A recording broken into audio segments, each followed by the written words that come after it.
seguir, queridos internautas, na Rádio Holonomia, a voz do autoconhecimento, programas Jornalismo com Informações, com o autodidata João Gilberto Silva. Acompanhem agora.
Adora a própria morte, Meu Brasil, és meu Brasil, a pátria amada. Os filhos deste sol estão em Jequié, pátria amada, Brasil.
internautas, ouvintes, eu, João Gilberto, com o nosso programa. E hoje nós iremos fazer um programa especial, porque nós estamos falando para vocês dos 7 ramos do desenvolvimento da humanidade. Os 7 ramos do desenvolvimento da humanidade são compostos, primeiro, pela política, segundo, pela educação, terceiro, pelas comunicações, quarto, pelas artes, quinto, pelas ciências, sexto, pelas religiões e pela espiritualidade, e sétimo, pela economia, através da transformação e da transmutação de matéria-prima. E hoje nós iremos fazer um programa especial.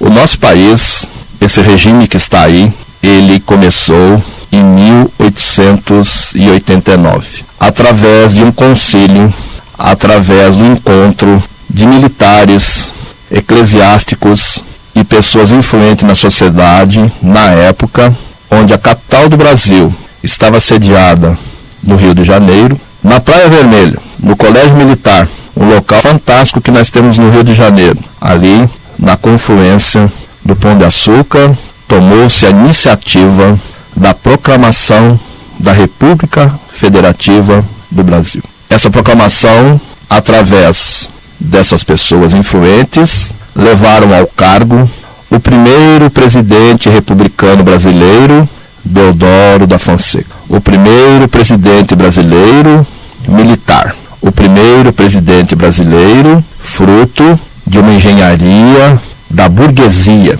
A grande maioria do povo brasileiro não participou disso, apesar de nas ruas, de nas praças e de no dia a dia realmente o povo brasileiro estar propenso a que isso se realizasse, mas isso foi tratado dentro do Colégio Militar, que existe ali até hoje, na Praia Vermelha. Iniciou-se um processo com a bênção da alta espiritualidade.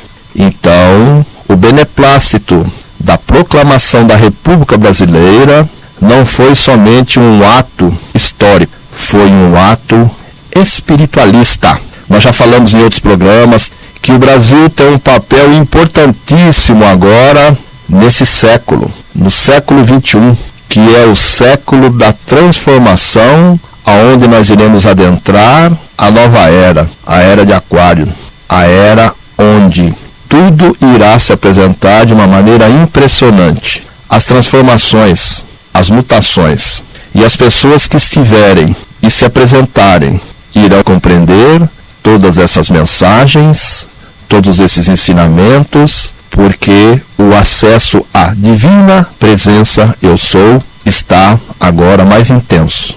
As pessoas estão com as suas consciências muito mais preparadas para entender todos esses ensinamentos. E eu estou falando isso porque nós vivemos um momento importante dentro da nossa história republicana para o próximo presidente que irá sentar na cadeira, no palácio, que foi construído por um grande ser de luz chamado Juscelino Kubitschek. Juscelino Kubitschek é um enviado da alta espiritualidade que em 1956, através de uma inspiração cósmica, levou o projeto da construção de Brasília, que já existia, apenas não estava configurado, e junto com Oscar Niemeyer, Lúcio Costa e o grande administrador da Nova Cap, Israel Pinheiros, iniciar a construção da capital da nova era. Nós temos cidades impressionantes no mundo inteiro: Londres, Paris, Nova York, Tóquio, enfim, cidades maravilhosas ao redor do mundo. Mas agora, no novo milênio, a América, em especial a América do Sul, terá um papel primordial na construção, na elaboração da nova raça.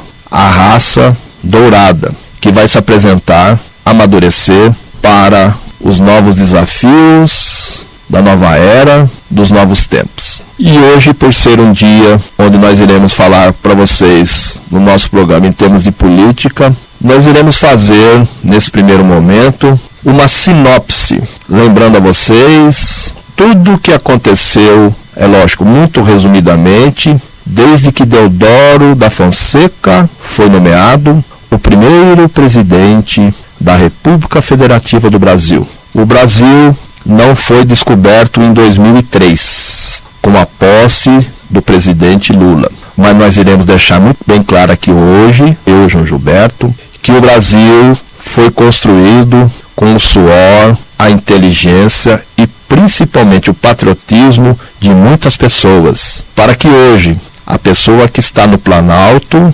reconheça isso ou que se afaste da política, porque a alta espiritualidade está intensivamente atuando para que o Brasil adentre a nova era, para que o Brasil seja um exemplo para o mundo, em todos os sentidos. Então, Deodoro da Fonseca ficou um curto período, e a nossa primeira Constituição, em 1891, foi uma Constituição que não contemplava o povo brasileiro. Nós tínhamos, na época, uma população muito pequena, e apenas 300 mil pessoas, em 1891, tinham o direito de votar. Olha só, mulher não votava, militar não votava, analfabeto não votava. Então o contingente se reduziu a 300 mil pessoas aproximadamente. Então aí, essa primeira Constituição de 1891, que foi a primeira Constituição republicana brasileira, não dava oportunidade para as pessoas votarem através de leis. Passamos esse período, tivemos um período que foi chamado de café com leite, onde se alternavam no poder paulistas e mineiros. E por isso que foi chamado de política café com leite, porque o café, grande riqueza paulista, e o leite, grande produtividade mineira. Até 1930, onde estava no poder Washington Luiz. E o Washington Luiz quebrou o que vinha sendo efetuado e negociado entre as partes e nomeou um paulista, porque na sequência era para ser um mineiro, para assumir a presidência do Brasil. E Júlio Prestes ganhou a eleição, mas não tomou posse. Minas se rebelou, o então governador do estado do Rio Grande do Sul, Getúlio Vargas, através de um golpe militar, tomou posse do poder em 1930 e começou aí um regime de ditadura. E esse regime de ditadura, apesar dos seus momentos tristes, foi a quebra de um paradigma que nós tínhamos no nosso país. Por quê? A governança do país ficava restrita a apenas 2 estados. O nosso país era muito diferente. O nosso país era concentrado basicamente em algumas capitais e algumas cidades litorâneas. O nosso interior era totalmente desabitado, a não ser algumas regiões bem específicas. E aí, nesse primeiro governo, rasgou-se a Constituição de 1891 e foi administrada através da ditadura. 1932, Revolução Constitucionalista, São Paulo se rebelou contra aquilo que foi muito triste para o país. Não ter uma Constituição, apesar de ser arcaica e ter sido elaborada pela oligarquia que existia em 1891. São Paulo se rebelou através da Revolução Constitucionalista. Infelizmente houveram muitas mortes e inclusive muitas confusões com esse beneplácito dos paulistas. Por quê? São Paulo não queria ser independente do Brasil. São Paulo queria que tivessem leis que fossem seguidas pelo mais humilde cidadão até o presidente da República. Então, em 1934, depois da morte de muitas pessoas e depois da redenção dos bravos lutadores da Revolução de 32, foi proclamada uma nova Constituição no Brasil, 1934. Então vocês estão observando que esses homens tiveram uma participação política, social, dentro daquilo que nós temos hoje, como muitas benécias, que nós iremos falar no decorrer do nosso pronunciamento.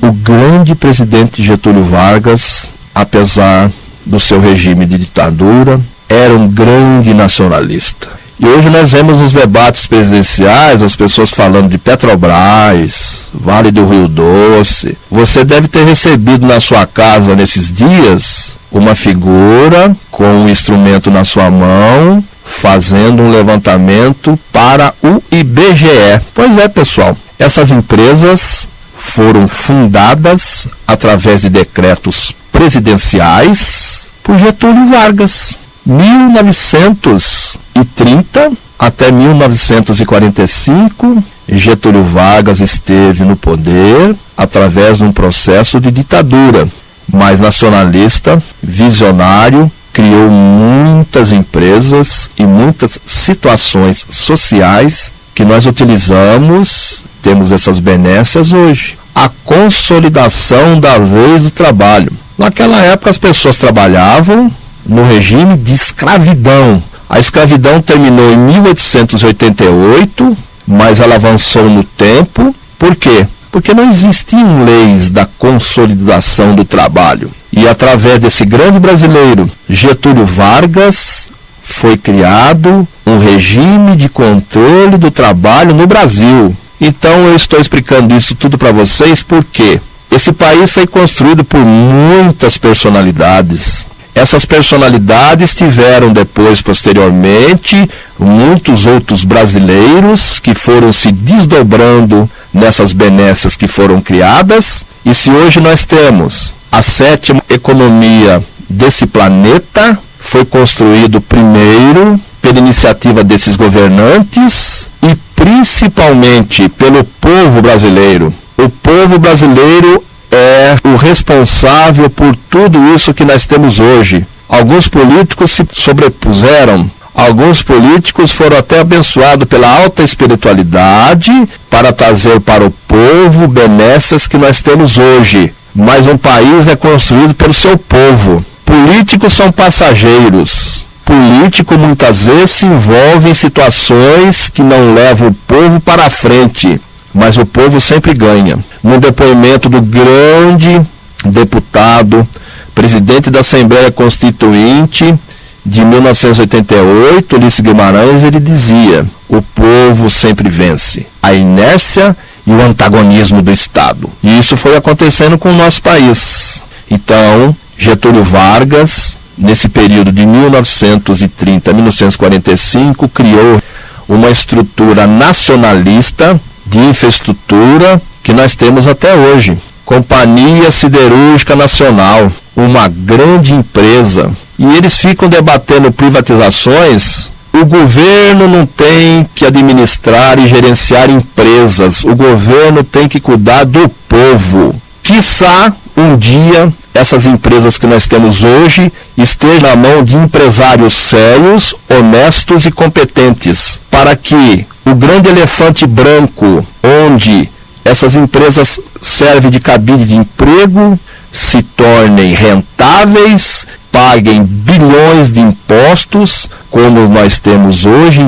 Então Getúlio Vargas, o nacionalista, um visionário, criou essas empresas, principalmente a Petrobras, porque já naquela época as multinacionais petroleiras, principalmente americanas, estavam de olho naquilo que não acreditavam na época. Existia um homem, outro visionário, chamado Monteiro Lobato, que infernizava a vida de Getúlio Vargas para que essa empresa fosse criada, antes que as multinacionais e os olhos e os braços dessas empresas tomassem conta do nosso petróleo. Foi até lançada uma campanha na época: o petróleo é nosso. Então, pessoal, por que nós estamos falando isso hoje no nosso programa? Para vocês perceberem, principalmente aos jovens, que muitas vezes não conhecem a nossa história profundamente, vejam a grandiosidade do país onde vocês vivem. Esse país foi construído através de uma história riquíssima. A história brasileira é uma história riquíssima. É uma história impressionante de um povo que foi oprimido durante séculos, mas que foi construindo a grandeza desse país através da força do trabalho, através da força da colaboração, todos por um e um por todos. Passamos depois, 1945, nós voltamos a ter um regime de eleições diretas, porque naquela época existiam eleições indiretas. Existia um processo eleitoral muito comprometido. Em 1950, o Getúlio Vargas foi colocado no poder pelo povo. Então é isso que nós temos que nos preparar a ter dentro da nossa consciência.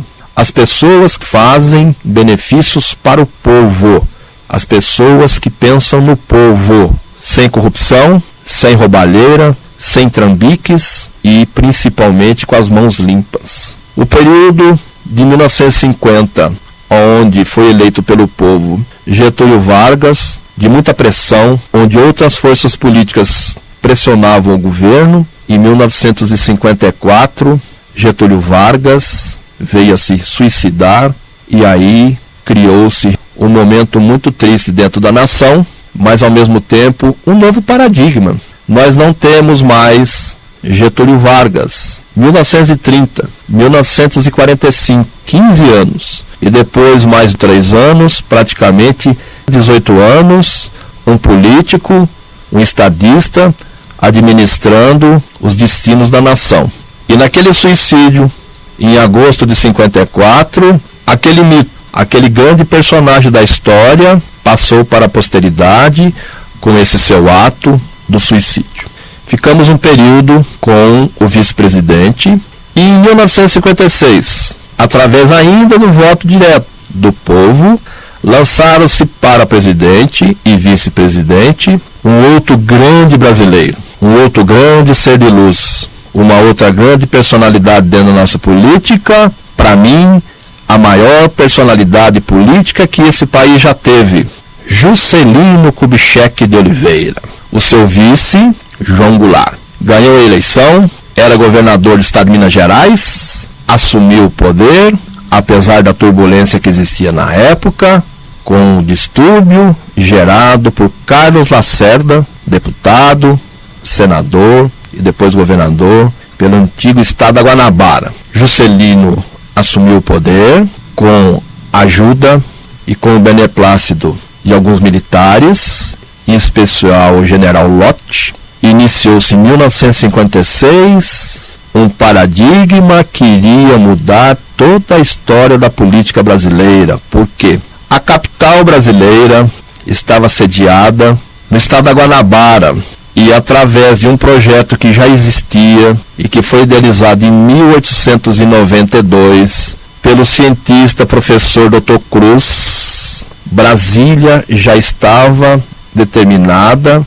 aonde seria construída. Só que não existiam projetos palpáveis e antes de Juscelino ser eleito, em Goiás, um senhor chamado Tuniquinho perguntou para JK: presidente JK, o senhor que sempre cumpriu com a Constituição desse país, irá fazer com que a capital do Brasil seja construída dentro dos desígnios que estão determinados na Constituição? Juscelino Kubitschek, através de um ato de inspiração da autoespiritualidade, lembrou-se do fato e a partir dali, junto com outros 2 seres de luz, Oscar Niemeyer e Lúcio Costa, idealizaram e construíram a capital da nova era, Brasília. Levou-se a capital de um ponto vulnerável no litoral para o centro do país, para o marco que tinha sido determinado pelo grande cientista belga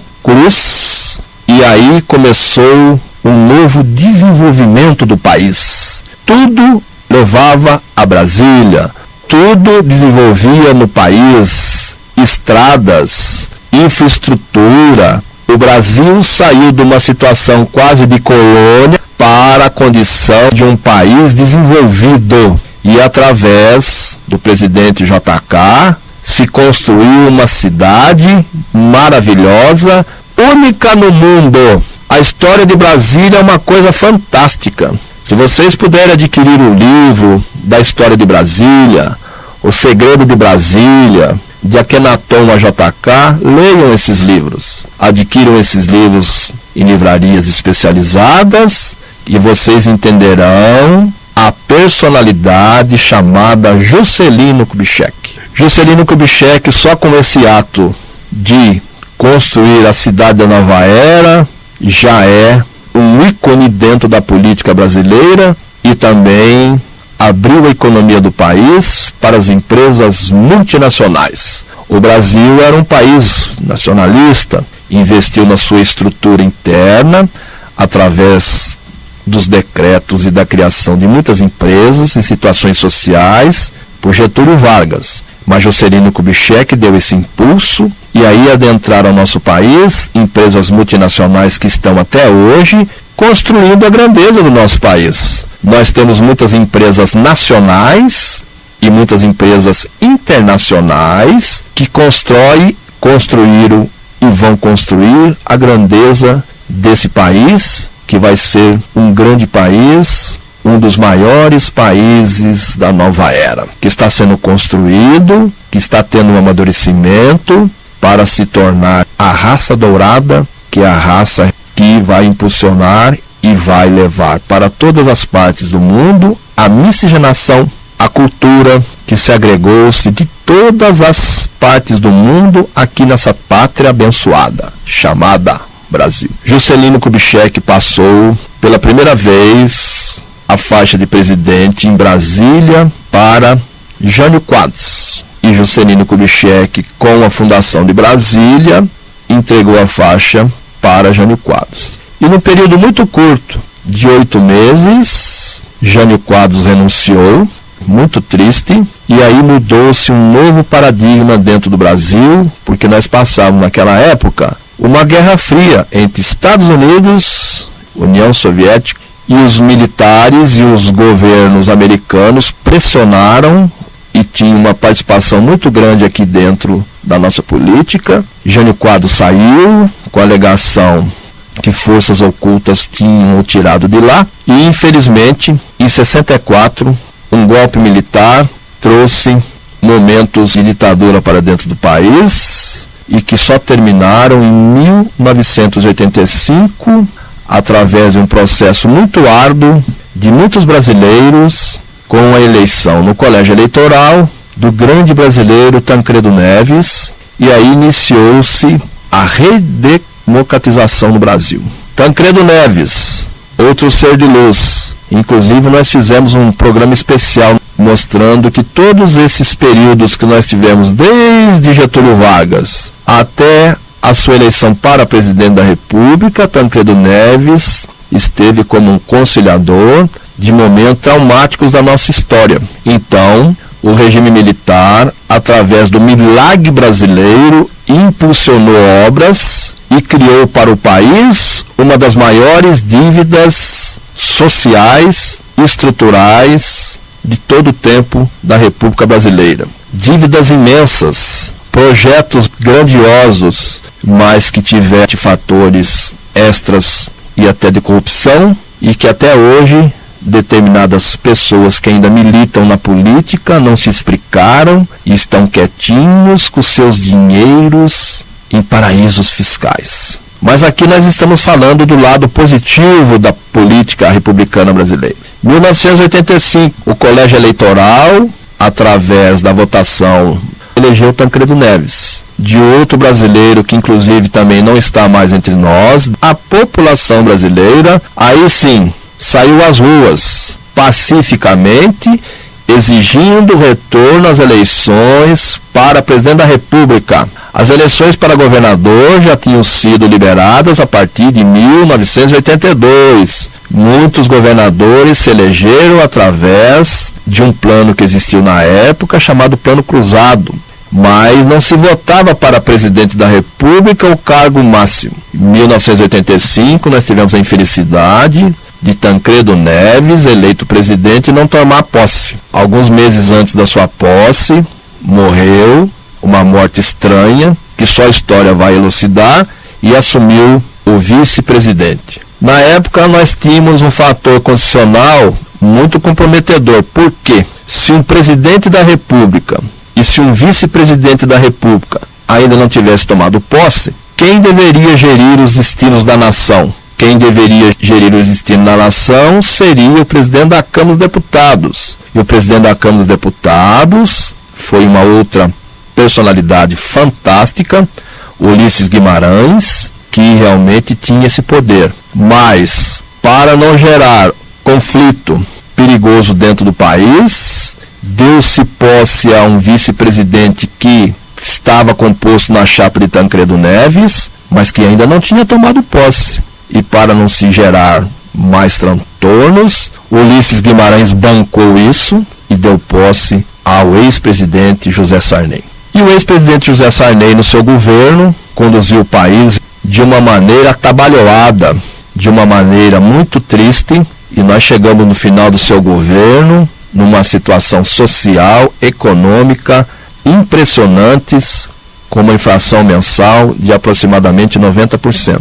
Mas foi durante o governo do presidente Sarney que foi implementada a última Constituição e a mais moderna Constituição que nós tivemos aqui em cima do nosso país, em 1988, que foi conduzida por Ulisses Guimarães, e todas as classes sociais tiveram acesso. Muitas pessoas comentam que a Constituição foi uma coxa de retalhos, mas aí houve a participação de todas as classes sociais. Aquela Constituição de 1891 foi feita pela oligarquia, foi feito pelos poderosos, foi feito pelos militares. Em 1934, uma Constituição mais moderna já contemplou muitas outras situações. Em 1891, mulher não votava. Olha só, gente, que coisa mais absurda.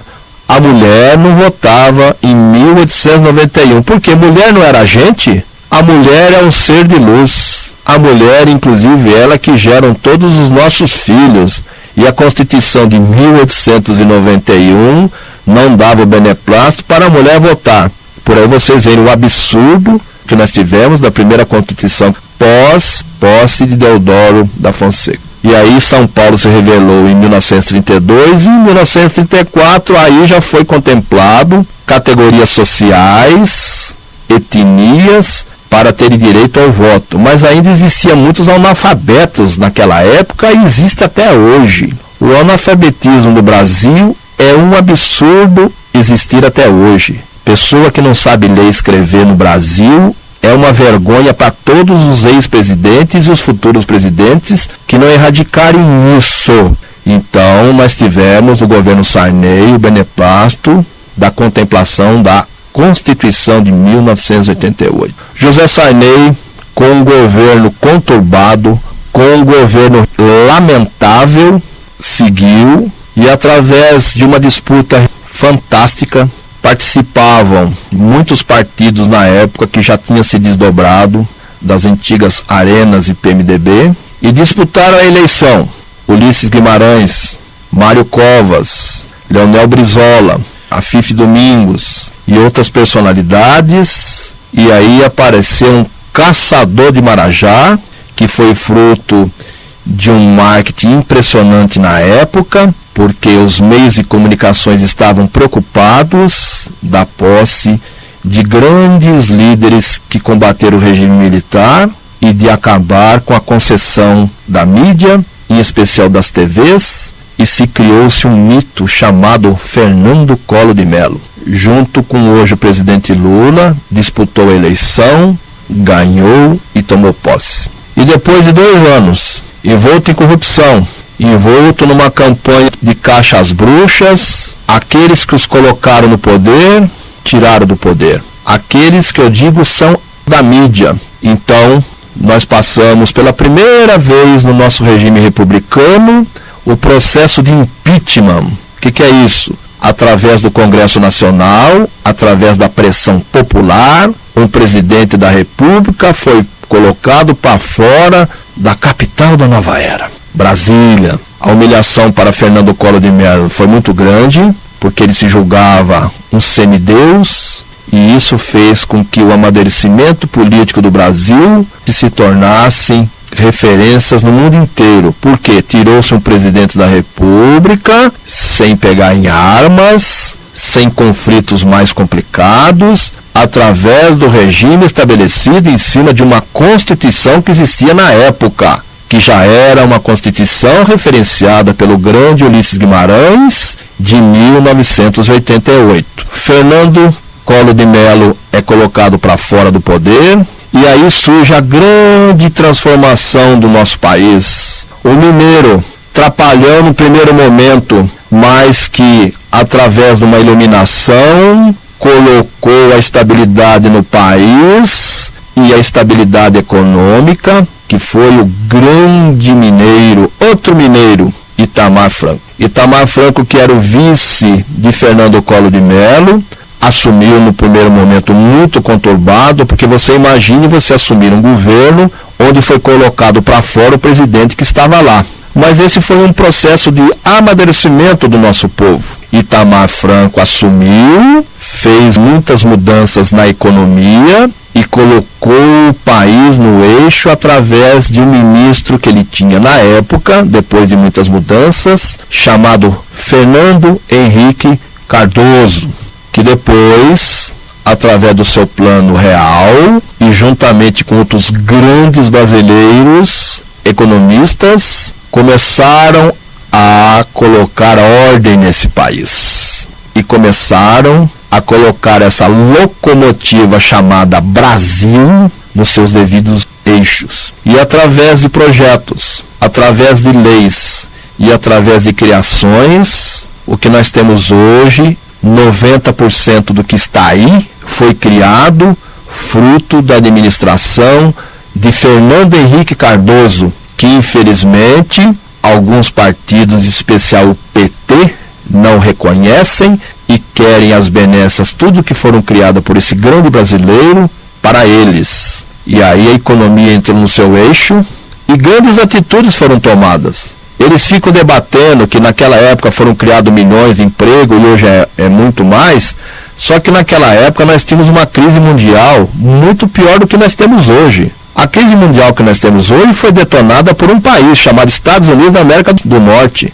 Naquela época nós tínhamos crises na União Soviética que estava se desdobrando em outros estados. Nós tivemos crises na Ásia, nós tivemos crises com o México, nós tivemos várias crises e a situação econômica daquela época era terrível. Muitos projetos, muitas situações se apresentaram, foram delineadas, tornou-se, a partir de um certo momento, um horizonte infinito de prosperidade. A partir de 2002, a economia mundial passou por momentos de bonança e o governo que está aí, aproveitando-se disso, realmente tem o seu mérito, impulsionou a vida de muitos brasileiros. E a partir de 2003, com a posse do presidente Lula da Silva, nós tivemos muitos crescimentos. Mas o que preocupa o brasileiro, o que preocupa o Deodoro da Fonseca lá atrás, é que nós temos que crescer, nós temos que realmente dar as benesses para o povo, sem corrupção, sem tramóia, sem situações onde a banalidade da corrupção e do roubo se torne coisas corriqueiras. Isso não pode acontecer no nosso país. E para finalizar o nosso programa, hoje especial, eu vou ler aqui um artigo que foi escrito na Gazeta da Zona Leste, que tem um contingente de 4 milhões de pessoas, que sofre todo dia para pegar o metrô e trabalhar, para que a gente reflita de tudo aquilo que esses grandes brasileiros, a partir de Teodoro da Fonseca, construiu no nosso país, até o nosso último presidente Lula, para que a gente não caia de novo na armadilha de 1964, onde um regime era um regime sólido, através de JK, e que foi tomado o poder por um regime de ditadura. Hoje nós temos um amadurecimento, a nossa sociedade, as nossas instituições que estão combalidas de novo, não pode aceitar um retrocesso. Então eu vou ler esse artigo para que vocês reflitam. Quando vocês estiverem colocando na urna a pessoa que vai administrar o seu país, vocês lembrem de Deodoro da Fonseca, Getúlio Vargas, JK, Itamar Franco, Fernando Henrique Cardoso e todos aqueles presidentes que ajudaram esses presidentes mais conhecidos a construir a nossa democracia. A democracia de um país se constrói através de governantes, mas se constrói principalmente através do povo. Todos esses políticos que estão aí vão ser passageiros, mas o povo vai continuar, o povo vai construir uma nação. Eu me lembro, eu tinha 7 anos de idade e ouvi um depoimento de um dos maiores presidentes chamado John Fitzgerald Kennedy, que diz: não pergunte o que o seu país pode fazer por você, e sim aquilo que você pode fazer pelo seu país. É isso que você tem que refletir no dia que você for colocar lá o candidato que vai administrar esse país. Não pergunte o que o seu país vai fazer por você. Não pergunte o que o seu candidato vai fazer por você. Mas o que você vai fazer pelo seu país? Você vai colocar o seu voto pensando só em você? Pense nisso. Não vote no seu umbigo.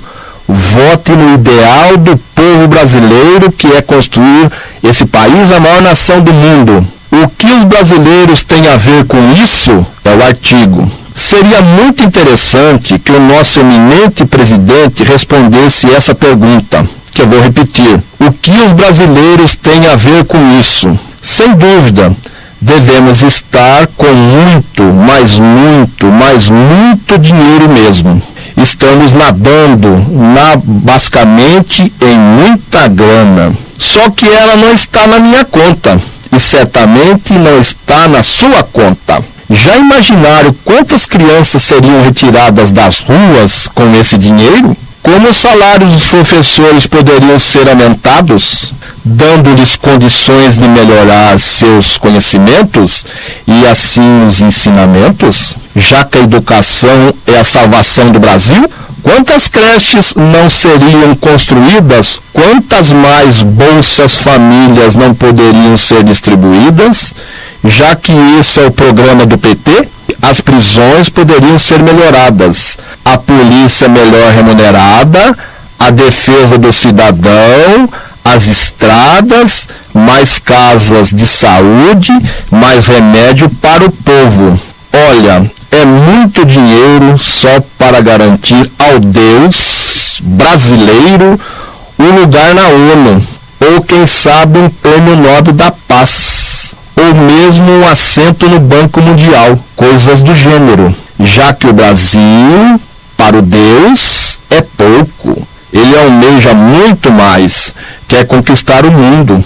Tudo isso às nossas custas, às custas dos nossos impostos, da carga tributária mais alta do mundo. Durante seus longos 8 anos de governo, não fez a reforma tributária tão prometida, exatamente para ter dinheiro suficiente para a promoção pessoal. Essa reforma não está projetada. É assim que esse país foi governado. É assim que todos querem que continuemos a ser governados? Acreditamos que não. Um país não pode ficar à mercê de um governante aloprado, destemperado, lamentável sob todos os aspectos. Esse comportamento não é de um estadista, não é de um presidente da República, é de um sindicalista. Aliás, jamais deixou de ser sindicalista. Sempre foi e sempre será um sindicalista. Costumava-se dizer que quem nasceu para ser tostão nunca chegará a ser milhão. É uma grande realidade. Claro que cabe ao povo decidir. Já que ela não aprende, só Deus é que sabe, não o Deus brasileiro, o Deus verdadeiro. Já lhes disse uma vez, há pessoas que pensam que são Deus, mas há outros, como o nosso presidente, que têm certeza que são Deus e que estão acima do bem e acima do mal. Esse artigo foi escrito pelo jornalista Sérgio Carreiro de Teves, da Gazeta da Zona Leste, e eu endosso todas as palavras dele, porque o nosso país não tem dono. O nosso país é construído por todos os 200 milhões de brasileiros, geraram para a nação 1 trilhão de impostos pagos. E nós já arrecadamos 1 trilhão de impostos que são mal administrados. Tem uma destinação através do orçamento dessa nação muito mal distribuídos. Quanta mentira, quanta falsidade. Por isso eu peço a você, e não conduza ao governo pessoas que estão envolvidas em dilapidar o dinheiro da nação. Mas pense nisso. Você quer continuar com o que está aí? Você quer continuar com aquilo todos os dias nós nos deparamos nos nossos jornais? Escândalos que não param? Ou dar um basta nisso? Se o basta nisso durante 4 anos não representar aquilo que foi o seu ideal, vote em outra pessoa. Ou seja, a partir de 1990, um período muito curto, o povo brasileiro começou mais recentemente a votar nos seus presidentes da República, que foi paralisado em 1960 com a posse de Jânio Quadros, um período de praticamente 30 anos. Então o que eu digo para vocês aqui, eu, João Gilberto, hoje é que você tem uma responsabilidade muito grande de mudar de novo o paradigma do nosso país, acabar com o que está aí. Em todo dia no jornal você vê denúncias impressionantes na cidade que foi criada pelo grande ser de luz chamado Juscelino Kubitschek. E eu deixo vocês aqui com um grande beijo, um grande abraço do nosso programa e espero no nosso próximo programa estar aqui lendo um depoimento de amor, de fraternidade e de mudança das diretrizes da nossa política brasileira. Um grande beijo, um grande abraço. Eu, João Gilberto, me despeço. Continue com a nossa programação da verdade. Um grande beijo. Tchau.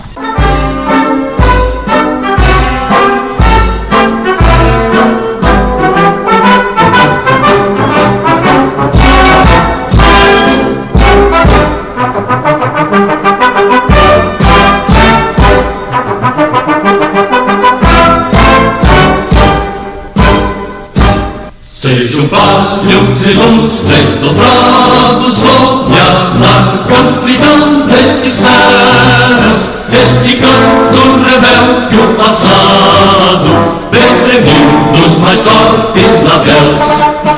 Seja um hino de glória que fale de esperanças de um novo porvir, com visões de triunfos em vale, que por ele lutando surgiu.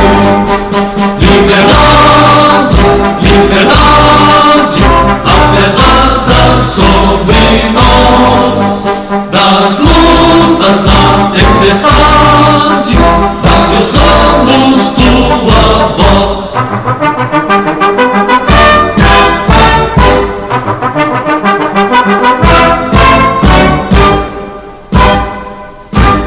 Nós nem cremos que escravos outrora tenha havido em tão nobre país. Hoje o rubro lampejo da aurora, mas irmãos não tiranos hostis.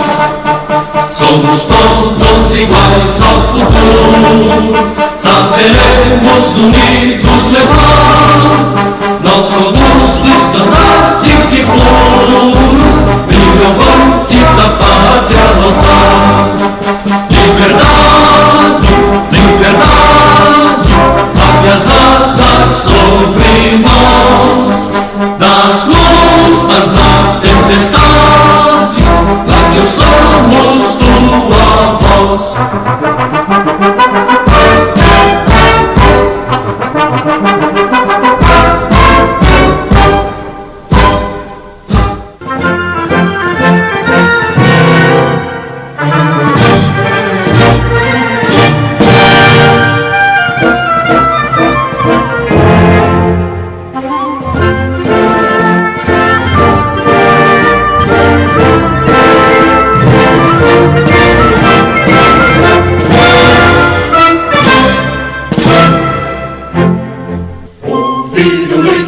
Nas margens plácidas de um povo heróico, bravo, retumbante, e o sol da liberdade, raios fúlgidos, brilhou no céu a pátria nesse instante.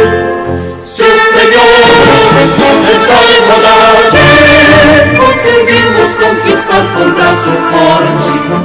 Em cruzeiro, a liberdade desafia o nosso peito a própria morte. Ó pátria amada, salve, salve.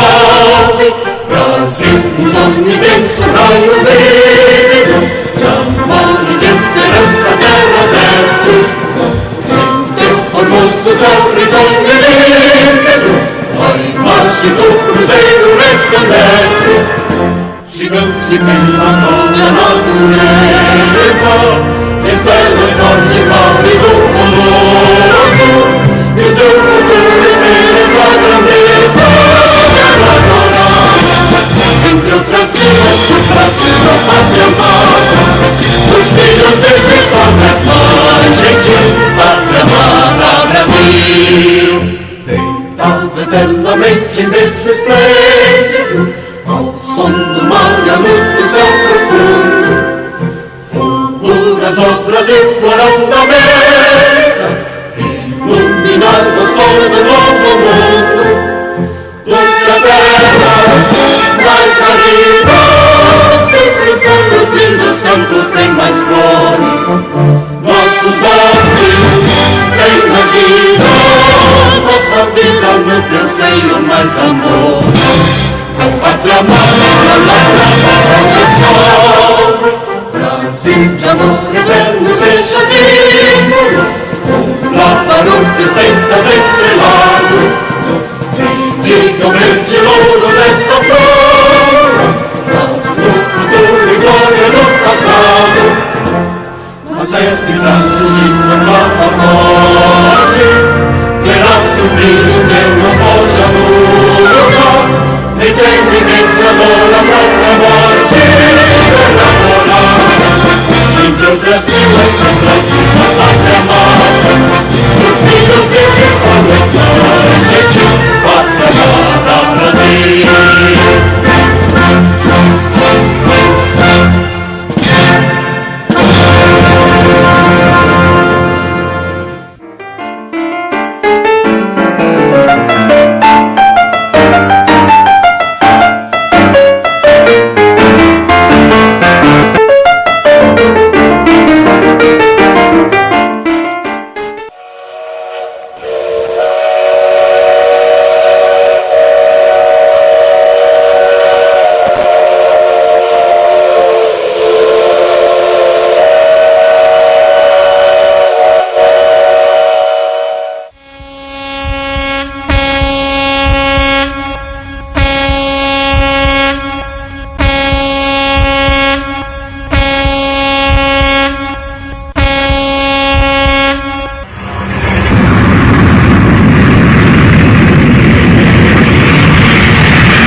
Vocês ouviram, queridos internautas, na Rádio Helenomia, a voz do autoconhecimento, com o autodidata João Gilberto Silva, programa Jornalismo com Informações. Continuem sintonizados na nossa programação.